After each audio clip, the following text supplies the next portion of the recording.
Parmi les dossiers qui attendent le ministre de la Justice fraîchement nommé, un a expressément été placé sur le haut de la pile, celui du massacre du 28 septembre 2009. Ce jour-là, un rassemblement à l'appel de l'opposition au stade de Conakry est durement réprimé par les forces de sécurité. 150 personnes perdent alors la vie. Plus d'une centaine de femmes sont violées. En 13 ans, l'éventualité d'un procès s'est heurtée à de nombreuses problématiques. Mais les choses pourraient bien changer. Le garde des Sceaux a reçu une délégation des représentants des victimes du massacre. Et nous pensons que cette fois-ci, le procès aura lieu. Et c'est extrêmement important pour notre pays puisque la lutte contre l'impunité est un des engagements du CNRD au 5 septembre à la prise du pouvoir. C'est en effet le président de la transition, le colonel Mamadi Doumbouya, qui a appelé son ministre de la Justice à tenir un procès dans les meilleurs délais.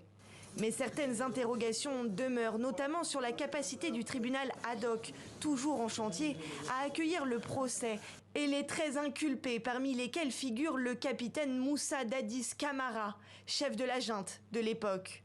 Le ministre de la Justice se veut toutefois rassurant.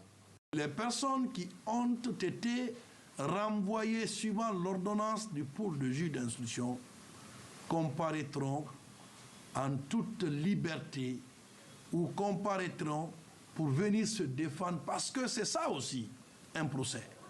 La justice guinéenne s'est donné 2 mois, soit la date anniversaire du massacre, pour ouvrir le procès. Un délai impossible à tenir selon cet analyste politique. Même si cela arrivait à se faire, il y a des risques que ça soit bâclé, que l'on utilise justement ça pour tout simplement en tirer le dividende politique, puisque voilà, il faut rappeler que Mamadi, depuis qu'il est arrivé, essaye en réalité d'aller sur des terrains sur lesquels la gouvernance d'Alpha Condé a péché. Les partenaires de la Guinée, la France, l'Union européenne, la CPI et les États-Unis se sont dit prêts à accompagner financièrement la tenue de ce procès.